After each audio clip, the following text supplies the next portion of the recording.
great pleasure of having you all here. It's a particular pleasure to have Professor Gerald Steinberg here. Before I'll introduce him to you to the extent that it is all necessary, because, of course, a veteran fellow of the center and has spoken here on many occasions. I want to announce the next sessions. We have Dr. Raphael Madoff, the Wyman Center, on the battleground for collective memory on the 16th of June, where, in fact, he will compare how certain issues in America's behavior during the war are differently presented by the Holocaust Museum in Washington, the FDR Museum, and Yad Vashem. And obviously, the issue of the increasing discrepancy between history and collective memory is an issue which is for us of major importance, plays a major role also in anti-Semitism. The second lecture thereafter is by Professor David Katz on of the University of Vilna, the 23rd of June, where we have probably the largest, most important case of deflection in Holocaust history at present, where governments under leadership of Lithuania, also happens in Estland and Letland, try to present that there were two genocides. One genocide of the Jews, mainly by the Germans, and another genocide by the Jews of the Jews caused the genocide of the Lithuanians. So this is, we haven't published yet on deflection, though I intend to do that in the future. It's probably the worst case of any, we know the cases of denial, Ahmadinejad and so on, but this is the worst case of, somewhere between Holocaust inversion and Holocaust deflection. Besides that, I want to bring to your attention a seminar. We usually keep these seminars closed, and we invite a few people. If you want to be invited, on the 11th, Thursday in a week, 2:30, David Patterson, Professor David Patterson from Memphis, will speak about the essence of the thought of Emil Fackenheim on the Shoah. Fackenheim, of course, was fellow of the center, leading philosopher of the Holocaust, and I think he was an extremely important figure. If you want to be invited, I suggest you give your name to Damien afterwards. Good, now to the topic of today, Durban 2 this time. I think that the anti-Semitism in the 21st century really got its major publicity with Durban 1 in September 2001, just shortly before 9/11. And all those who attended there, and I wasn't among them, got a severe trauma from that presence there and that explosion. Well, this time we were better prepared. For Durban 2, Gerald was both at Durban 1 and Durban 2. And just Durban 2. You went at Durban? I didn't. I'll talk about it. Okay, you talk about it. I thought you were there. And well, it doesn't need much introduction, but I want really to use this occasion to say that many of the projects today in the field of anti-Semitism are really carried by a single person.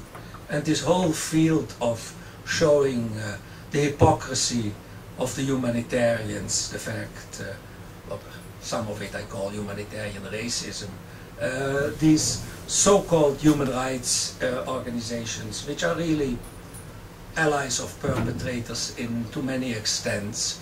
The pioneering work has been done there by NGO Monitor, which Gerald has founded, which he founded in fact in the framework of the JCPA. Today it is an independent Amuta. He has carried it, he's still carrying it. And I think the Jewish people should be really grateful to him, because if he hadn't done it, nobody else would have done it. And it's unfortunate, I may say, it's fortunate that on the one hand there are people like that, and on the other hand it's unfortunate that all these projects, or many of these projects, really depend on the initiative of a single person. So Gerald will analyze for us Durban 2, please.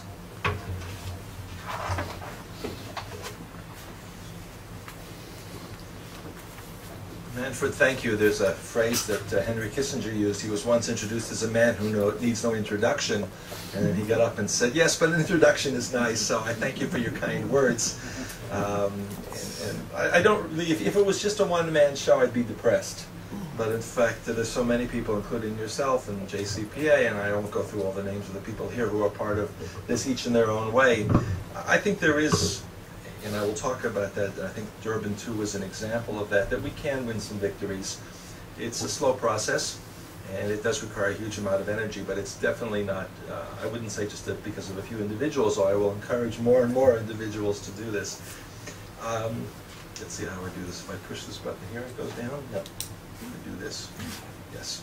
Okay, just Durban is it's more than just a event or a series of events. It describes an entire phenomenon of using human rights, language and rhetoric, moral, ethical frameworks, international law to isolate and to delegitimize, to demonize, and turn Israel into the new South Africa. And it's not coincidental that the unfolding of this process began in South Africa, in Durban, with protests of thousands of people. Protest is an exaggerated term because most of the people carrying the signs had no idea what Zionism is and knew nothing about Israel, but they got t-shirts and signs and a few dollars or rands to go and hold them. But Durban, for many of us, was a symbol, it was a wake-up call as to how bad things had gotten in this process. Can you hear me well? And if you can't, just yell at me and I'll turn it up a bit. I sort of uncovered this Durban process, and I don't want to sound like a conspiratorialist. It wasn't some grand conspiracy, in some ways it was, but you know, even paranoids have enemies, and even people who see conspiracies all the time eventually see one. I was involved in some what was called peace process related issues involving the Canadian government, and I went to Canada in June and July of 2001, and they told me about this wonderful project that they were helping to organize and fund that was going to take place in Durban, South Africa, to fight racism.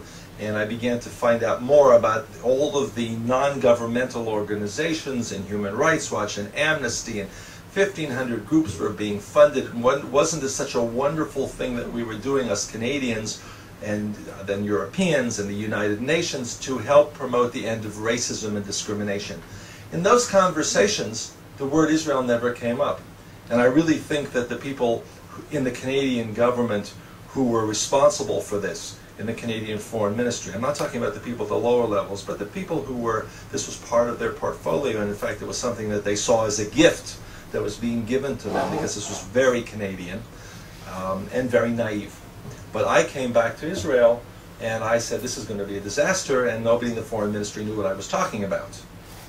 And I was eventually asked to put together a committee. A member of Knesset, Rabbi Melchior, was the head of the delegation. I was asked if I would join, and this was also 10 days before Rosh Hashanah. I said this was a disaster.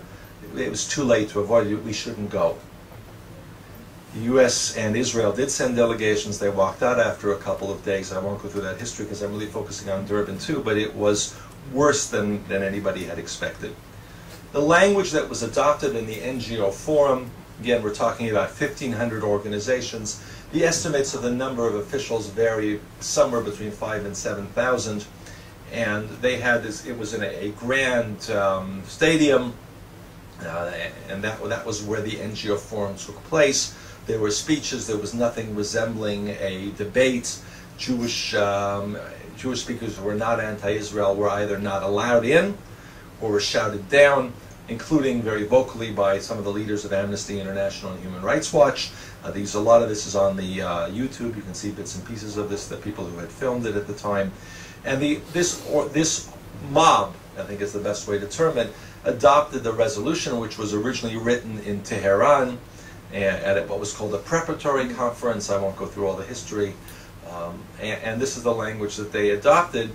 And you see there the words apartheid, racist, the Holocaust language, ethnic cleansing, and racism, and genocide as charges against Israel. And the important, all of these words are important, but I emphasize at the end the complete isolation of Israel, to keep complete and total isolation of Israel as an apartheid state, which as Erwin Kotler always says, and we know what that means. That means wiping Israel off the map. This was adopted by a UN-sponsored organization, by these NGOs, which had been funded by Canadian, European governments, the Ford Foundation. And it was not one of those declarations that people forget about. This was an action plan. It was a strategy. And we see this Durban strategy being implemented. Again, on each one of these topics I could speak for far too long, and you probably all know the details. It was implemented after the Jenin massacre. And we hear all these things every day. They had the UN demanded it, had formed an investigatory committee, an independent fact-finding committee. The Israeli government said it's biased, we're not going to let it in. They issued a report, they declared it was war crimes. Amnesty Human Rights Watch issued their own reports with almost the same language. And this fed all the headlines for months afterwards. And in fact, you can still go on the website, you can see all these reports, and in many cases they are headlines still.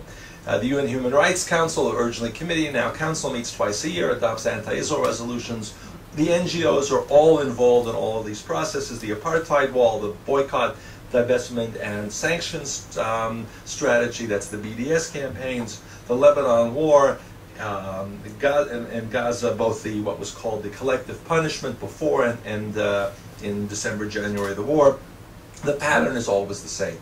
The pattern is so much the same that before Gaza I wrote articles, I talked to people in the foreign ministry, at Sahel, elsewhere, and saying, are you guys ready for this? You know what's going to happen. And it happened. And we were not really ready, to put the term mildly. NGOs issue their statements. And I'll give you some clear examples, most of which you already know. And then the media picks it up and gives it headlines, and nobody bothers to check if the facts are correct. And then the UN does its condemnations, and then the diplomats repeat them, including in the US State Department. We're all interested to hear what Obama's going to say. I'm going to be listening to it and commenting in the BBC studio, and I wouldn't expect to see some reflections of this Palestinian as victims, Israelis as aggressors language, or you have to restore human rights or something like that. And then it gets picked up by academic colleagues with no value added. It's the same false, non-credible, or unverifiable claims by eyewitnesses that get repeated throughout the system. At the first Durban conference, Richard, where are you? I saw you walk in somewhere. Richard Landis, to quote Richard Landis, I think it's yours, Muhammad Al-Dura, Pallywood Muhammad Al-Dura was the patron saint of the Durban I conference. If you look at, again, I wasn't there, but talking to people who were there and looking at all the material that's out there, his poster was plastered everywhere. And Arafat, in his jet, brought the person who claimed to be Muhammad Al-Dura's father to speak at Durban. It was the perfect poster child for all of this, the suffering of the Palestinians, the Israeli attacks against children. And here we see statements by Amnesty International and Human Rights Watch, which were very much part of the campaign. Now, I'm not saying that all the people at both organizations knew that this was a faked film. What I am saying is that they talked about eyewitnesses. There was only one eyewitness, and that was the cameraman for France 2, and I'm not going to go any further because Richard is here, and anything else I say he will correct. But the point is that there's a clear example of how this process works. NGOs have a huge amount of influence, they have a huge amount of money. I'm going to flash these very quickly because I'm going to get to Durban 2 very quickly. This is all background. This is the implementation of the Durban strategy. The point is, this was not simply a meeting that took place in September 2001, and afterwards, the shmoom, okay, it was a meeting that took place. It had real operative impacts. We still see it every day. The imbalance, the bias, the absolutely absurd emphasis on Israel is one example among many. Amnesty, Human Rights Watch has similar numbers. In Lebanon, we see this almost daily reports and condemnations. Language of Human Rights Watch, this is their big report. Every word is a clear reflection of that ideological anti-Israel agenda. This is in the middle of the Lebanon war, and of course there's no mention of the 2 Israeli soldiers who we thought were alive at the time that had been kidnapped, no mention of anything to do with the background, and that's a standard aspect. This is some of the language that was done recently in Gaza. This is Amnesty International's campaign, and this is the title of one of their reports. And what is the goal here? It is to end any kind of military or technological cooperation sales between mainly Britain, but European countries and Israel, and of course Hamas, because they're both guilty. So when I debated the head of Amnesty International in Boston a couple of weeks ago, and I said to him, Richard was there, and I said to him, are you guys going to also stop Iran from selling arms to Hezbollah and Hamas? He didn't even bother to answer the question. There's a huge amount of absurdity, but it's so much built into the system that only the people in this room and a few others realize how absurd this is. And here's some similar types of quotes from Human Rights Watch, again, highlighting the absurdity. And I apologize for going through this quickly. All this material is available on our website, but it's the background. Durban 2. We saw this coming, and Manfred is absolutely correct, and Chaya remembers very well how many times we took over the basement of JCPA, and NGO Monitor started, and our goal was always to find a turning point, a tipping point. And UN always has a pattern. It is built into the system that when you have a big international conference, you usually you have an annual committee that reviews the progress in implementing the statements that were made, the declarations, and after every 5 years you have a follow-up, a review conference. This was very controversial. It was a hot potato, so they began to talk about this in 2006. By the time and it took them a year to decide on a venue and a year to decide on the location.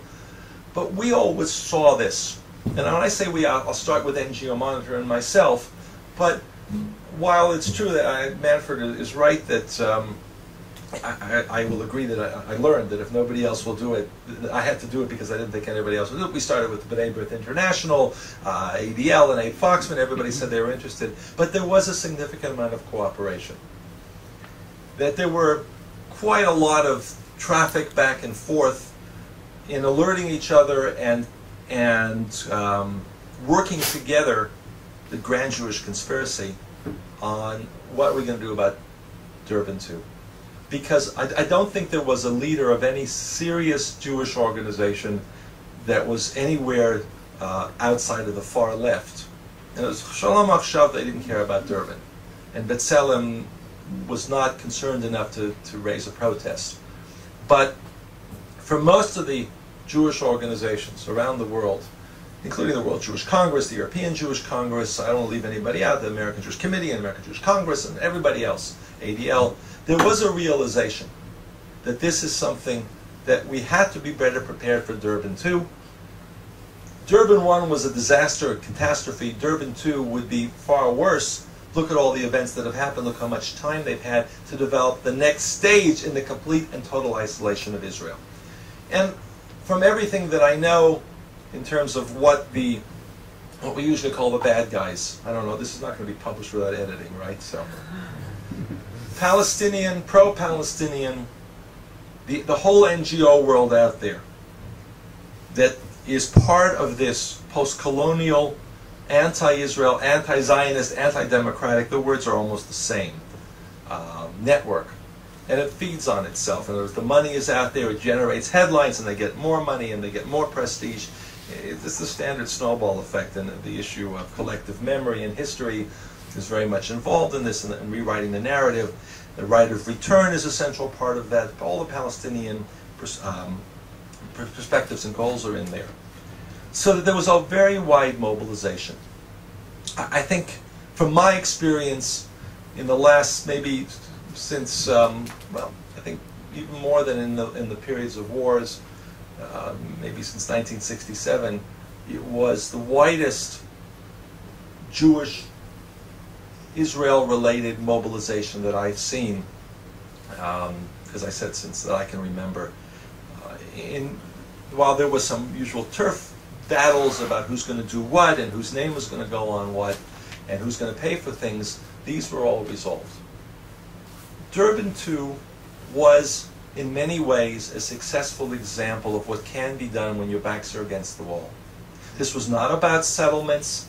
It wasn't about which candidate. There was a little bit of question about Obama and how to put pressure, and I'll talk about that a little bit.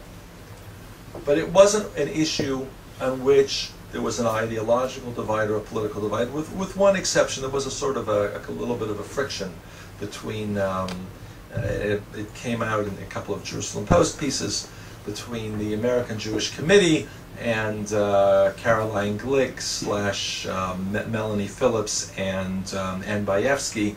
And some of that had, there were personality and other issues involved, but in fact it did not have a significant impact. And while they didn't talk to each other, Ann Bayevsky and David Harris were both very important in what happened at Durban, in contributing to, in Durban 2, and contributing to the events that took place. Now, NGO Monitor did play a central role because our job was, and we played it, I think, very professionally, that we focused on the NGO aspects. I talked a lot about the Durban 1 conference, and I mentioned I focused on the NGO forum. There was also a government forum that took place in parallel, which used language, which it began with the same language, and by the time it was finished, most of that language, because of the role of American and later on Canadian, when they finally woke up, in European governments, the language was largely cleaned up, with the exception of one reference to Israel. Was the only country mentioned in the governmental statement, and it was done in a way that linked Israel to human rights violations, but it didn't have any of this kind of language. So we took on the NGO aspect as our primary focus. Other organizations focused on their own governments, on other governments, on the UN, UN Watch in particular, and there was a division of labor. And it wasn't, again, there are a couple of articles out there, and I understand that Naomi Klein is about to write a piece in Harper's on how the Jewish conspiracy destroyed human rights in Durban 2, and frankly, I'm very proud of that. I think that is, if she wants to write that, then it is an example of the modern protocols written by Jews, but it is also, I think, it reflects the impact. There's a lot of anger. We've been attacked by the electronic intifada, by Itija, by Muzzle Watch, and all sorts of other blogs and other places for having sabotaged Durban 2, and I think that and particularly NGO Monitor, and I think that was a particular accomplishment. We issued a publication which was distributed. It was downloaded on the internet. We got to Durban, we brought 200 copies with us, and we found that almost everybody, every diplomat, every journalist, and a large number of NGO leaders who were not on the bad guy side, even some of them had already downloaded and printed, and we brought these with us, and they were gone in 10 minutes. A guide. Now, what I want to do is go through the process by which Durban 2 was delegitimized. And the question then becomes, to what degree was this a unique event, or is it something that we can use as an example to build on? And in fact, there's a meeting of most of the participants. We've been discussing this via email back and forth, and I think it is on June 15th we're going to get together, and exactly on this issue, can we, or how can we, to be more optimistic, learn the lessons? So this is not simply an exercise in collective or non-collective memory, but it's also the question of what are the lessons we learn from this. The process of demonization and the process of delegitimization of Durban 2, while it was going on through the efforts, particularly the efforts that we've been doing on NGO Monitor since the beginning, but when the first committee meetings took place, after the date and the location had been established, and we lobbied, and we meaning all of the Jewish organizations, including NGO Monitor and the Israeli government, pressed hard to not have, the South African government wanted to host the second Durban conference, and we were successful in blocking that. The process works within the UN committee system, where at this stage it was based on consensus. So there was a unit veto. So if the United States or Canada or the Czech Republic or any other European country, there were about 50 members and they rotated through, so there was a lot of opportunities. Most venues were vetoed through this, did not get consensus support. The UN itself was concerned that the image that was created by Durban 1 was so bad that they were concerned that they did not want to repeat this. And we reminded of this periodically. Mary Robinson, who was the UN Commissioner for Human Rights at the time, the High Commissioner, I guess that she, Justice, you're here, what's the official name? Okay, the High, I like that sort of the British colonial image of human rights. Mary Robinson, who was I think she was the President of Ireland before, and is not known for being sympathetic to Israel, and presided over this entire process of Durban 1 in 2001, including the PrepCom in Tehran, where things went from bad to absurd. And after the Durban NGO Forum, she made a very clear public statement condemning it for anti-Semitism. She used the term anti-Semitism, and she said, "I will not recommend the adoption of this declaration to the United Nations Human Rights Council," or it was at the time the committee. And that was an important statement. In my view, and my views are very well known on this issue, she should not be getting honorary degrees or getting prizes for this. Someone who recognizes far too late that she's been involved in something which is completely unacceptable, in using the anti-racism platform for anti-Semitism and racism, shouldn't be given rewards for backtracking 5% at the end. But her successors realized, I think, that this was too costly. She wanted to be elected to be the Secretary General of the UN, and she was not successful in that, and I think that was largely because of the protests. Whenever she spoke at an American or Canadian university, we were contacted. I sent the material that we had. Speeches were written, op-eds were, speeches were given, op-eds were written. Emory University, I remember when she came to get an honorary degree, Kenneth Stein was very vocal, stood up and protested in the academic framework in which she was selected to receive an honorary degree, and also I think boycotted the degree ceremony and said this is a woman whose record on human rights was so bad, she should not be given this kind of recognition. That was part of her effort to rehabilitate herself, and it was not successful. So there was a lesson out there, and the UN officials at the top levels understood that. So part of the success was already in getting the venue. The least offensive, most neutral place that was around was Geneva. We went through everybody involved in it, and I say we in that case. It was a huge discussion, not just people who were involved in trying to prevent another Durban disaster, that Geneva was probably the safest place to do it. For all sorts of reasons, including there's not a large Arab population, a Muslim population. Yes, they could have come in from France, but the Swiss police are pretty brutal when they have to be, and the UN facilities there are in a walled compound which are very much isolated and protected. It's not New York, and the US did not want to host it anyway, but went through a process of elimination, and Geneva came up. And that was an important stage right there. So when all the pieces were in place, the Canadian government, and I have to say, surprised everybody, except, and there were political reasons which I won't get into for this, but there were also, I think, very strong, I guess I would call them principled positions. It was Canada that was largely behind the first Durban conference. It was the Liberal government. The government of Stephen Harper, Conservative government, had just come into office, and they were the anti-liberals. It's very much like Obama was the anti-Bush and Bush was the anti-Clinton. And there were a couple of individuals, and I think this is important to stress.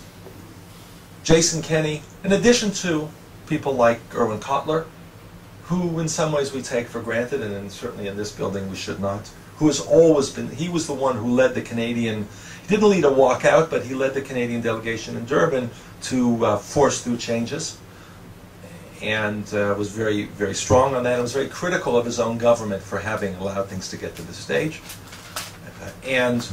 But the opposite, the government then under Stephen Harper and Jason Kenney also had very personal, deep sense of revulsion at anti-Semitism on a personal basis. It's very similar to John Mann in the British Parliament. He talks about the fact that in his district, if there's a Jew, he doesn't know about it. But he said that when he was growing up, and he saw and he felt the depth of anti-Semitism, and he could not abide it. And this was a very similar type of language used by Jason Kenney in the Canadian context. And they decided in January, they issued a strong statement saying, we're not going to this. If this conference is anti-Semitic, we're not going to it. That set a marker. That was the exact opposite. Instead of the Canadian government, and the Canadian government is considered to be one of the main supporters and promoters of the United Nations, either philosophy or mythology, the Pearson, Lester Pearson legacy. For Canada to say that we will not participate in an anti-Semitic conference, it was extremely important. It set a benchmark. And having been involved in that process, and at the same time, but I should say this, they said and they implemented a ruling they will not allow any Canadian aid money to any NGO in any way to be used to participate in this conference. It set a very clear marker. It was something that we had played a significant role in doing because we put it out there in the Canadian media and in the Canadian political process, particularly after the Durban 1 conference. You guys did this. Don't be caught again. And that sent a marker. Canada was off by itself. It got a lot of flack from from the Canadian left, from the human rights community, from the NGOs whose funding was severely reduced and they were not allowed to go to Durban. And this went all the way through until Durban 2, all the way through the day of the conference. And even now, there's still some criticism, although it's the ministry's job. They've been holding meetings. They've been talking about what our policies are going to be about Durban. And they've been bouncing it back and forth. And I said, you guys, this is crazy. And I wrote a piece in the Jerusalem Post about this and gave some radio interviews. And in November at the GA, Tzipi Livni finally used that opportunity after they thought about who was going to make the statement to say Israel, basically the same kind of statement that was made by Canada.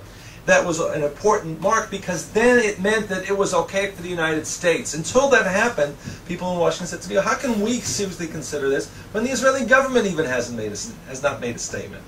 So that took place in November. And then everybody focused on Washington. It was the American elections. Obama was elected. The Bush administration, while they said that we do not think the United States should go, this is a decision that has to be made by the new administration. Now today is Obama Day. And I am not going to predict what he's going to say, and we all should be about as nervous as we should be, and this is going to be a long struggle. And I hope to say when I get on the BBC that he said good things. But as of 10:44 this morning, the most important foreign policy decision that the Obama administration made was deciding, and it was the most difficult, I think, was deciding that to make a very clear statement, it will not participate in the Durban conference. They were under tremendous pressure. Human Rights Watch, Amnesty, their donors, people who were part of the Obama inner circle, pressed very hard to go.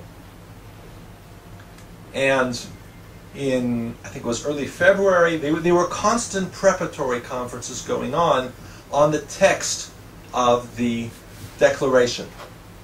We all knew what happened in 2001, and there was, and the language of the government draft text was almost identical to the language of the NGO declaration, because they put everything back in the government that had been taken off in 2001. It was stripped off the government text in 2001, put in the NGO declaration, and then the goal, the plan was to stick it all back in the government text, which was binding in the UN in 2009. The chairs of this process were Libya and Iran. And these are the human rights stalwarts. And if you read the language that was used in these prep columns, you'd think these people are living in an entirely different planet, and they do. It was 90% about Israeli war crimes. You couldn't talk about China and Tibet. You couldn't talk about Chechnya and Russia. You couldn't talk about Sri Lanka. You couldn't talk about any. Darfur certainly was unacceptable. So let's talk about Israeli war crimes. And that language was in there. And the Obama administration sent 2 representatives, one from within the State Department and one from the American Jewish Committee Felice Guerra, who chairs the, is the head of the Jacob Blaustein Center for Human Rights. And they went to go and to negotiate, or to engage, is the term that was used and is used in almost every day, and I'm sure we'll hear it today, to engage in negotiations on the language. They went to Geneva. And they came back and said, the changes, that we found no willingness, I've forgotten the language that was used, to seriously engage in this process. And the United States has decided not to go. That was the penny, nickel, whatever it is now, dropping. 2 weeks later, or less than that, the United Nations suddenly overruled Iran and Libya and changed the text completely. Completely changed the text. There was no mention of Israel. The only mention of Israel was in the first paragraph, which adopted the language of the 2001 governmental declaration. And to their credit, the Obama administration and the president himself, I don't know who was against and who was for, but I know that there were intense debates about this. And the president, perhaps the Secretary of State Hillary Clinton recommended, I don't know, the president decided the United States was not going, and he articulated very clearly. He was asked at a press conference. It was an afterthought. It was a press conference that took place, I think, on a Sunday before the opening of the Durban process, and he was at the Durban Review Conference in Geneva, and he was asked in one of those journalistic questions, Mr. President, is it true that because of Israeli pressure, your government has decided not to participate in this important United Nations Human Rights Conference that's opening in Geneva? And he talked about the lack of, or the unacceptability, when you do this, if you publish this, then we'll find the exact quote, of a human rights or anti-racism, it was anti-racism conference that is based on a foundation of the first Durban conference, which singled out an individual country and which violated the principles for which it was called. And I have to say that was the same language that I and others had used in the conference calls that had led up to the conference calls that we held with the Jewish leaders, of which a few of them went in then and talked to the Obama administration officials. I will ask that last sentence not be published, that's off the record, but that the language was almost the same. The president had absorbed and repeated the language that the governments, including the Israeli government, said was the reason that the Durban Review Conference was illegitimate. So this was not something that was taken by a bureaucrat at a low level. This was something that at the White House was decided. And it was a difficult decision. And the UN scrambled then, because then they knew they had a conference that was crippled. This was not like in 2001 where everybody went and Israel and the United States, big deal, pulled out. This was a conference that was beginning to be delegitimized because a number of European governments said throughout this period, we are going to wait and see if the United States is going or not.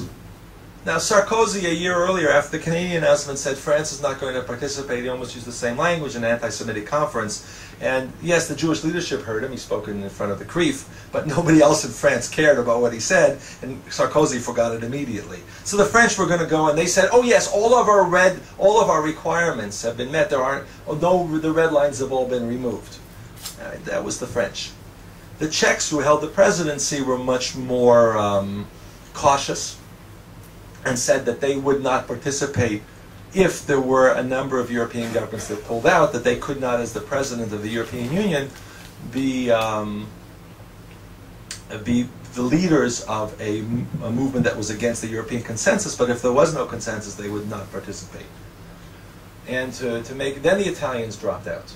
It was more than dropped out. The Italian foreign minister, there was a meeting, an interparliamentary committee meeting against anti-Semitism in the British Parliament, in which a number of delegations came from different European countries, including the Italian foreign minister, Frattini, with Fiamma Nierenstein, who you all probably know.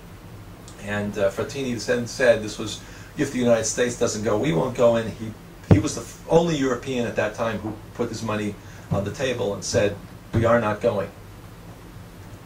And then the European, I won't call it floodgates, but then all of the Europeans who had hesitated, they became potential dropouts. And the UN really then went into high gear to try to do damage limitation. By the time the conference opened, 10 countries had dropped out, and then Ahmadinejad announced that he was coming. That was the kiss of death. Then the farce that this whole thing was became very obvious. People ask, and I stopped pushing down the slides here. I'll go through these. I said some of these without the slides. That's what happens on the side.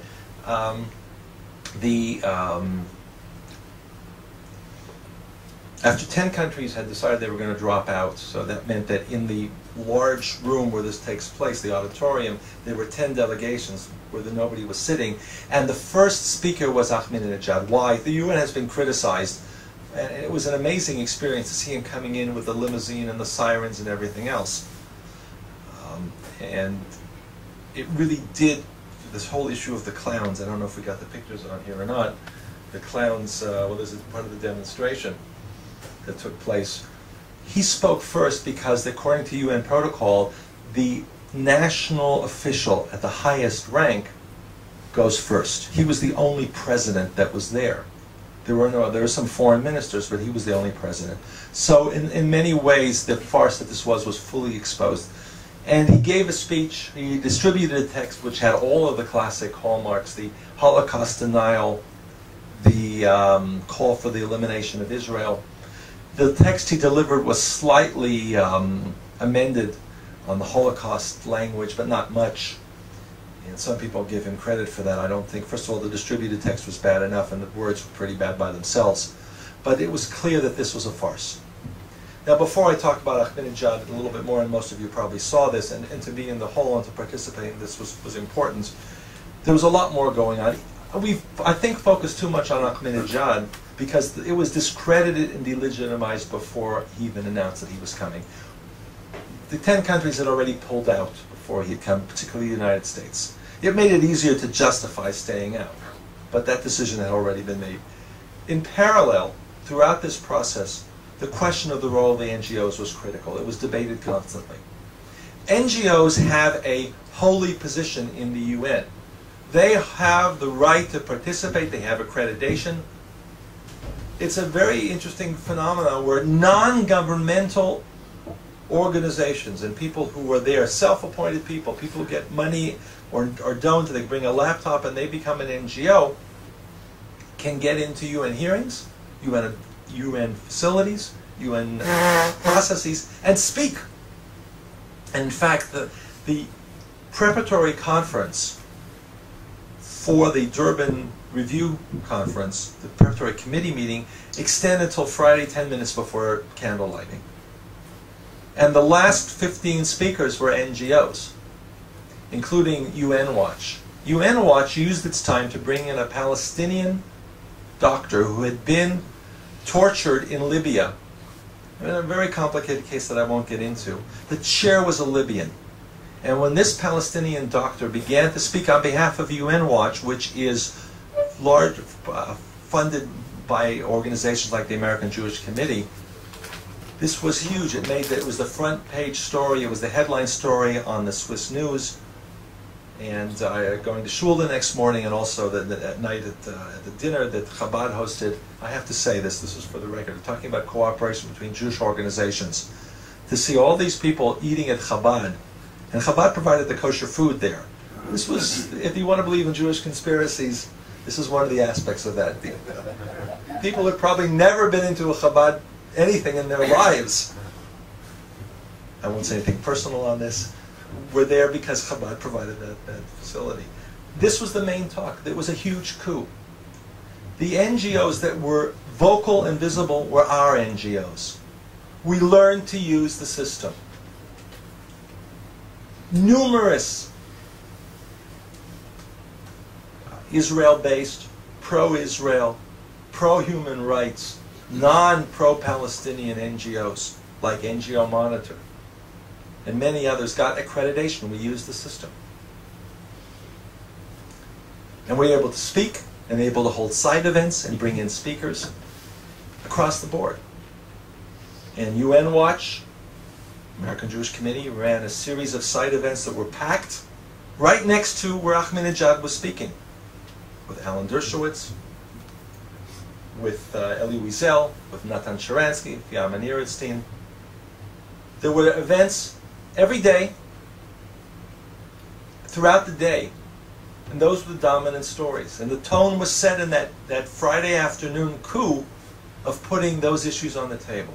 At these events, victims of human rights abuses, of racism, of genocide from Darfur, from Rwanda, I have to say that the stories that they told were very, very similar to Holocaust stories. The victims, I won't go through it, but these were the people who, the UN runs something called the Voices of Victims. In 2001, those were all people who talked about the Israeli attacks, including, of course, the person who said he was Mohammed al-Durra's father. In this case, we were talking about, it was also Holocaust Memorial Day, something that was not on the UN calendar. But to have Elie Wiesel's address an overflow crowd, both in the UN and then outside in the big plaza in Geneva opposite the UN, was filled, and you can see some of the pictures here, filled completely. So every diplomat, every journalist who walked into or out of the UN headquarters had to see these events. One day was Holocaust Memorial Day, and the last day was a salute to Israel, with Israeli flags, with some of the Christian groups being there. So there was a complete reversal of the atmosphere. Maybe I'm a little bit exaggerating. There was a large reversal of the atmosphere. And the pro-Palestinian ideologues and NGOs, they got in the game too late. By the time they wanted to book the rooms that were available, they had all been taken already. They had to hold their events way outside in the outskirts of Geneva, and on Saturday, on Shabbat, they organized a march. They had two events, and they were very both sparsely attended, in one case less than 20 people, in another case less than 200, not the thousands they had in Geneva. And they held a march. One event, in Durban. One was called, and I better finish up quickly, one was called the Civil Society Forum, and they had the same speakers, but there was almost nobody there to listen. And one was called the Israel Review Conference. And on Saturday afternoon, they marched through Geneva with drums and banging, and they happened to park outside my hotel. And so I got a front row seat. I was wondering, how am I going to learn about this on the role of NGOs on Shabbat? Well, we sent some spies in anyway, but they came to my hotel, which was very nice. There were maybe 150 people and a bunch of kids, and it was a Saturday afternoon walk. They got no enthusiasm and no coverage. It was a burnout, and they were very upset about this. A lot of protests that were made. We learned to use the system, and that was, again, it was because it was seen this was a make or break point.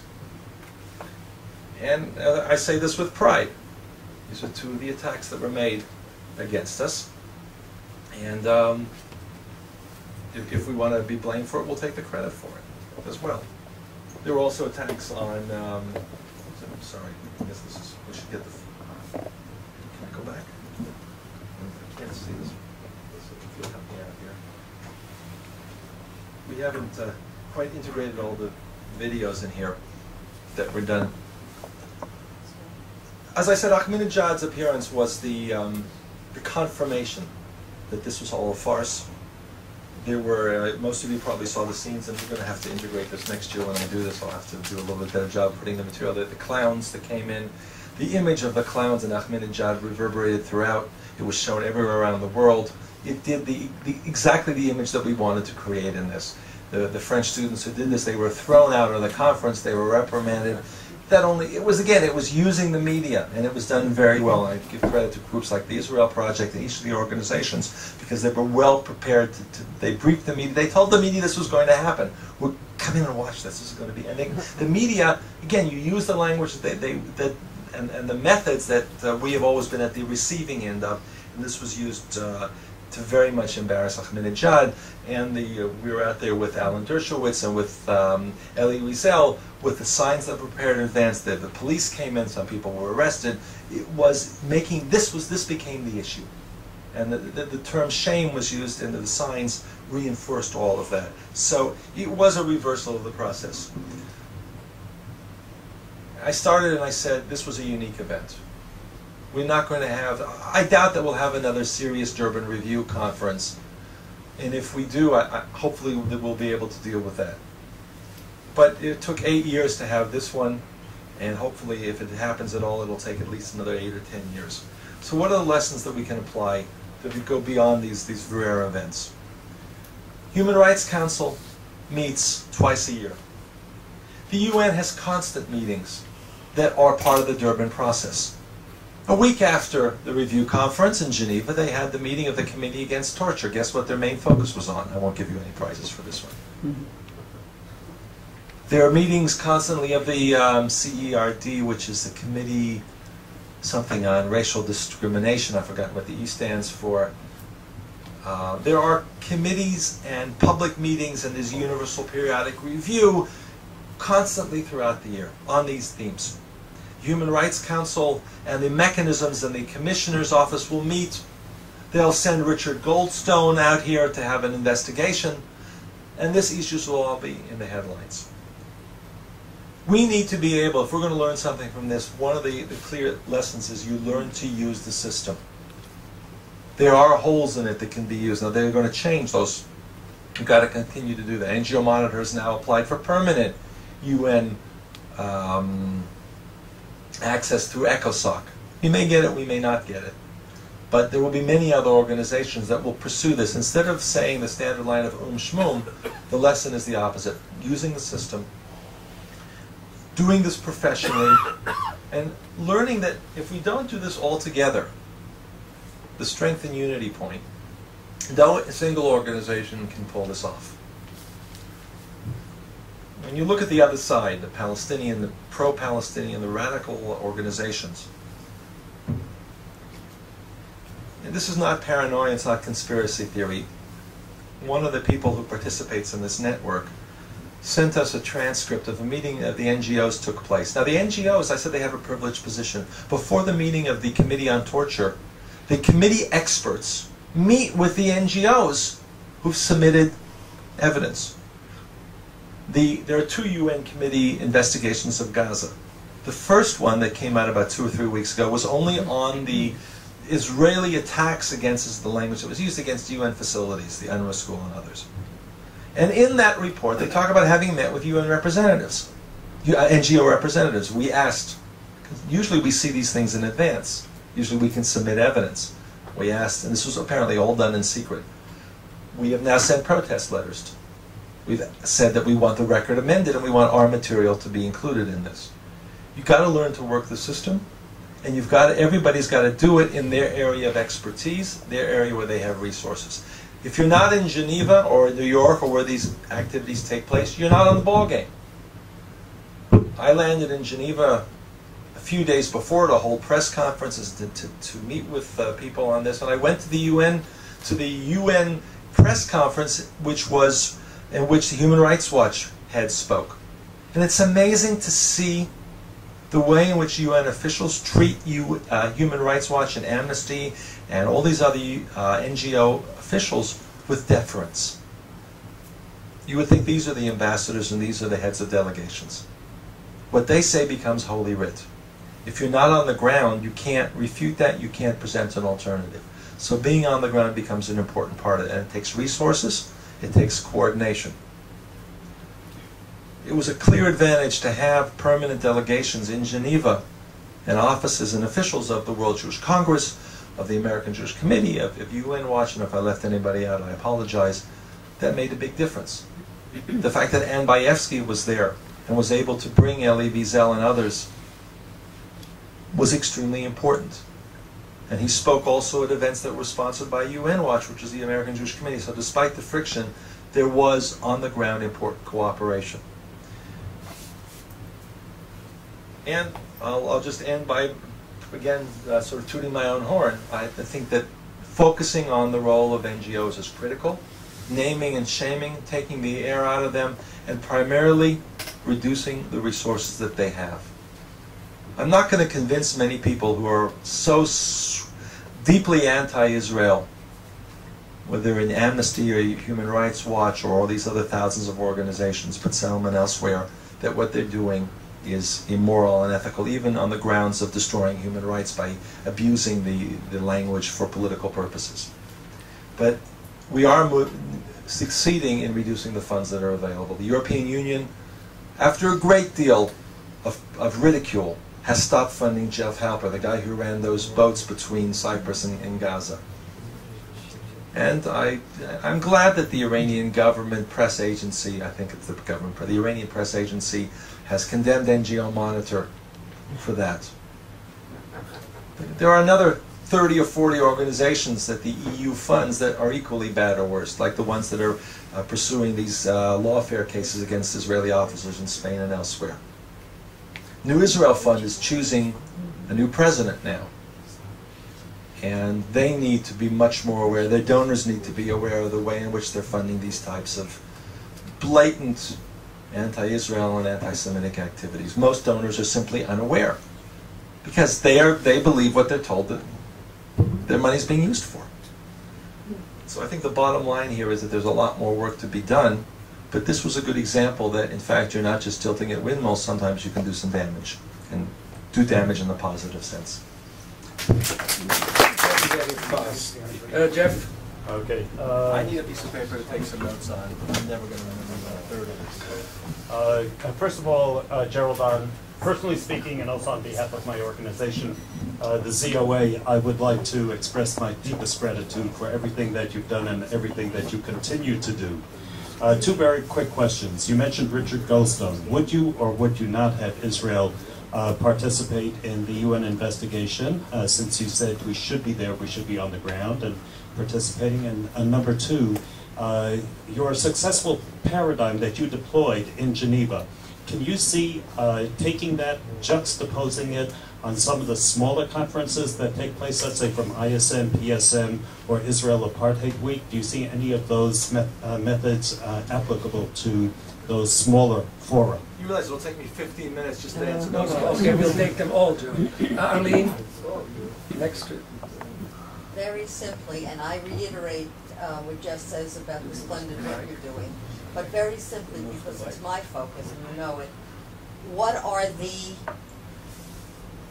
Israeli Arab or pro-Israeli Arab NGOs who are on the ground and involved in Durban too? You mentioned Itaja, but I'm interested in Adala and other ones. I'd like just a very brief mention of what went on with them. Okay, Ambassador Odate, Arya. Concerning the NGOs, you said you learned the lesson and you used the system. I wonder whether you recruited some Darfurian groups to come there and protest, because with some posters and others. Secondly, about the governmental conference, the first articles of Durban Review is reaffirming all the declaration and the program of action of Durban 1. And then the only people mentioned in Durban 2 were the Palestinians' plight under foreign occupation. So I wonder whether I see that there is nearly no differences between the two on the governmental level. Frida? Thank you, Dr. Steinberg. I'm really embarrassed even to be doing this because I know it's enormously simplistic and sounds tremendously naive. That's always the worst. But I'm tormented by it, and I desperately need an answer. I know the topic. I lecture on it myself. I lecture on public relations. I've got a whole list of things of what is causing this tremendous anti-Israel assault that's going on against us. So I've got all these reasons. I'm still not getting a bottom line, and it torments me. What do they want? What is Amnesty International's bottom line? What is, so that will happen, and then we'll attack Israel, and then what do they want? Do they want a smoking ruin here? I got it. Okay, Avner. Can we stop after this one to answer this back? No, we'll take pictures afterwards. I want to join. I want to join the first speaker in thanking you for a very illuminating talk and for everything you're doing. There's a universal human tendency, though, to divide things into black and white. So what we're doing in a way with the NGOs is saying, because they're all against us, they're the bad guys and we're the good guys. Now, from the point of view of the NGOs, there's another universal tendency, and that is to identify with the underdog. So they identify with the Palestinians thinking that they are the underdog. Now, until 1967, this was not the situation. My question to you would be then, was there a difference until 1967 in terms of all these NGOs and those that preceded them as to how they treated Israel? And the other thing is about Obama, whom you mentioned several times. I happen to know a few things about him because I'm writing a book about him, but one of his main strengths is conciliation, reconciliation, mediation, and he worked many times with bipartisanship in order to achieve his goals. What do you think are the chances of his making any dent in the Arab-Israeli conflict? Thank you. Little question. Richard, last one. I'm going to pass on that last question. Next time. All right, two comments. One, there's a term that a friend of mine coined for people who use human rights language essentially as a way to attack the genuine human rights community and democracy to destroy democracy, and that's a demopath.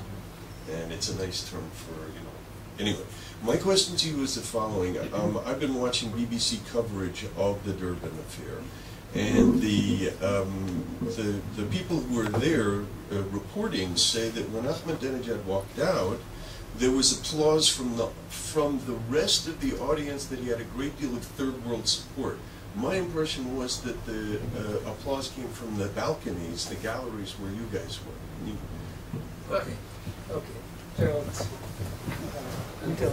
Okay. Go on as long as you can. Yeah, I apologize. They're going to be short answers. On Richard Goldstone is on the board of Human Rights Watch, and I also the broader question is cooperation and being on the ground.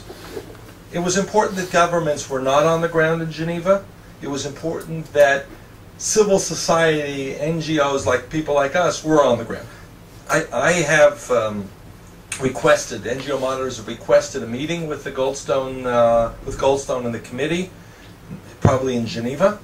They said they will take testimony from different organizations. We've requested it. I think that's important in order to make this point. I don't think that the Israeli government should give legitimacy to a framework which is clearly a kangaroo court. So the distinction is important and needs to be made constantly. The same thing. It was important that all these governments not go to Geneva, that the room was, that if you were there, you saw that there were large parts that were empty. It was also important to be there. Quickly on the question of where the applause came from, we walked out, so it was hard to tell where they came from. But there was certainly the walkout itself. I saw that over and over again on the BBC and every place else, CNN, and we reveled in it at night to see this. That they had walked out, and that was and afterwards we in fact were standing outside because we had walked out first and cheered them for having we gave them a little bit of support for having done the right thing, and I'll in parentheses, for a change, or for once. They did the right thing by doing that. So, and in many ways it was the least they could do, having failed the ones who were in the room to decide not to participate as other countries have decided. Can this be applied in other areas? There are some places where you can have an impact by ridiculing, and some places where it's so ridiculous from the beginning that it's hard to see how much further you can take it. York University is a good example. I think things like Israel Apartheid Week, they have to be dealt with by the students and faculty on the ground. There's not usually not a lot of the money that comes in is not from some sort of legitimate source that can be addressed properly. Is like Human Rights Watch. Well, if you're really doing what you're saying you're doing, you shouldn't be there. Whatever source they come from, ISM is clearly a pro-Palestinian, anti-Israel organization. There's not much naming and shaming to be done. On the other hand, all these questions are huge. York University now is sponsoring, within the university, an academic conference which consists of 45 of some of the most rabid anti-Israel people, including Jeff Halper and Uri Davis, and many people associated with these NGOs.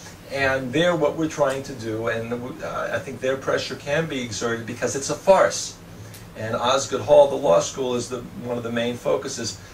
the faculty there are beginning to understand that they are being seen in this light, and then we have till June 22nd and 23rd to get them to realize this. I don't know how far it's going to go. So I think, yes, these things can be done, and there again, the same types of, it's naming and shaming. Embarrassment is one of the best tools that we have, and we don't use it well enough. Get the media involved in this. But make sure that you also know how to get the media involved. It's not an issue of free speech. They're allowed to, if they want to be racist and anti-Semitic, then that's part of the process. Whether it's legal or not is another question in terms of the limits of free speech. But that we should a university be doing it in such a one-sided way? Isn't that a farce? That I think that they're more sensitive to. Arlene's question on which pro-Palestinian NGOs were there in Durban, I mentioned Itija. I'll be honest with you, I don't remember. There were so many people, and I don't want to say names of organizations. I can see the images of the people, and they were always shocked and surprised to see that when they walked into a room, there were so many of us already there. But in our website, we've got a full list of and also they all spoke.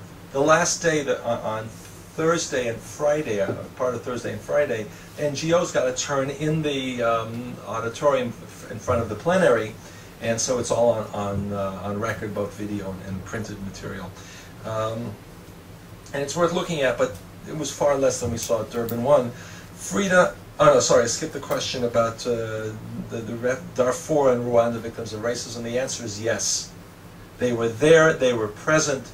That was, I should have mentioned more about that. There were alliances that were built with the real victims of racism.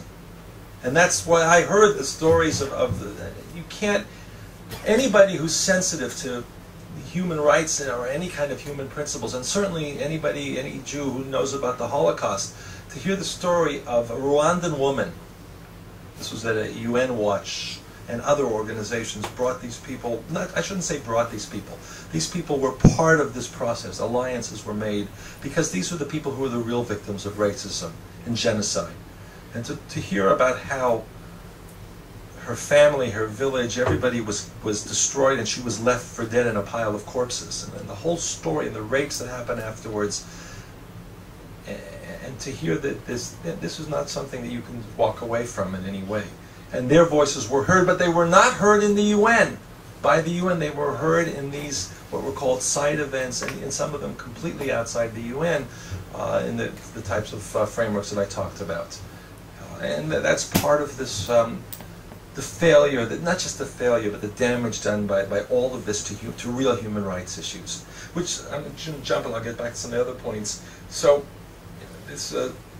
what's happened since 1967? The entire human rights structure. The NGOs are both it's a chicken and egg. They're both the causes, and they also reflect the way in which human rights has become entirely distorted and manipulated. To some degree, the post-Cold War era, the post-Vietnam War era, I'm not doing chronologically. This is a whole other talk. It's a paper that I've done, some of you know Charles Small, he's spoken here as well. No? Oh, you should bring him here. Okay. I will put you guys in touch. The Yale Institute Initiative, something, YIISA, Study of Anti-Semitism. And so I gave a talk there about post-colonial ideology and tracing it, how it infiltrated the human rights movement, the network, through the NGOs. People like Noam Chomsky and Edward Said, as the founders of post-colonialism. Democracy is not important. What's important is, are you a victim of colonialism, and how Israel, you talked about 67 to 73 to 82 to 2000, Israel has gone from a victim of racism and rejectionism to the leading perpetrator. Israel has now become part of is the leading neo-colonialist power in the world in this ideology, closely linked to the United States.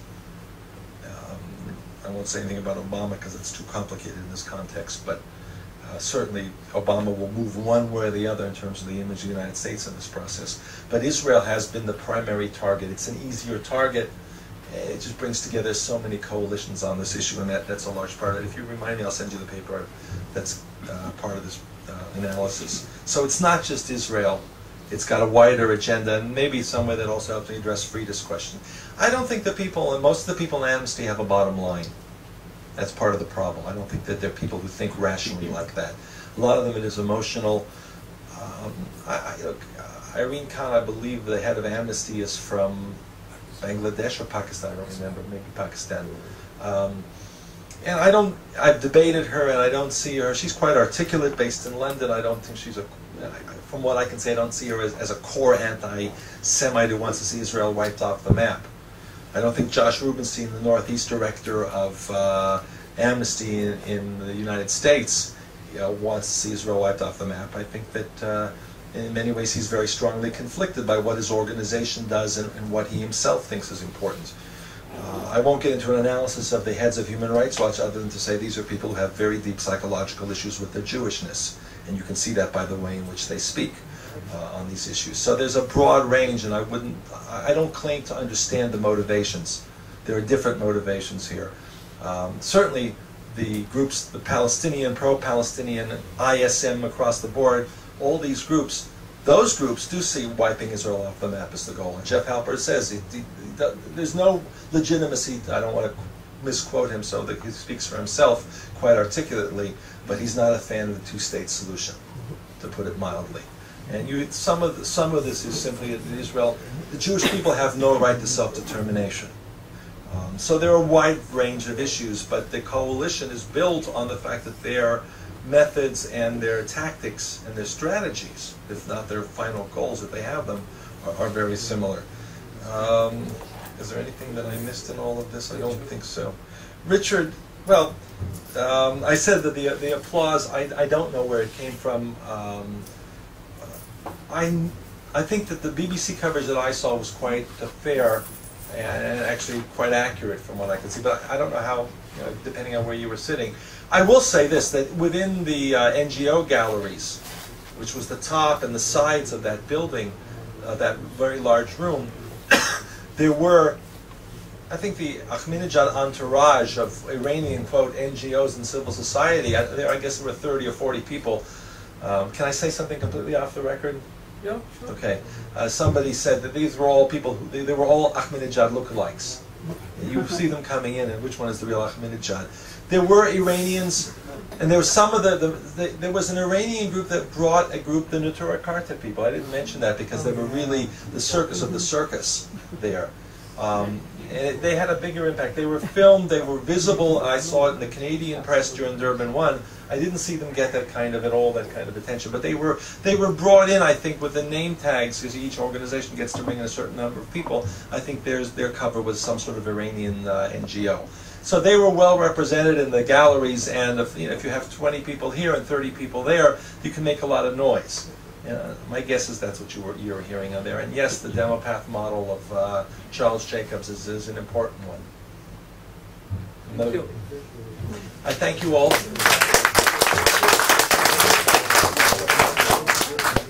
Okay, thank you very much, Gerald, for a very enlightening talk, and we look forward to further successes. And we hope to see you all on the 16th with Rafael Medov. And those of you who want to come to the lecture about Professor Fakkerheim, this is Damien, who stands in for Tamas, who is abroad today, so give your name to... If there are any journalists here, since a lot of a lot of what I said was based not on... I can get the exact quotes if you want to check quotes with me. Some of the things that were sort of lumping things together, so in terms of some of the specifics. I don't see any journalists. Okay.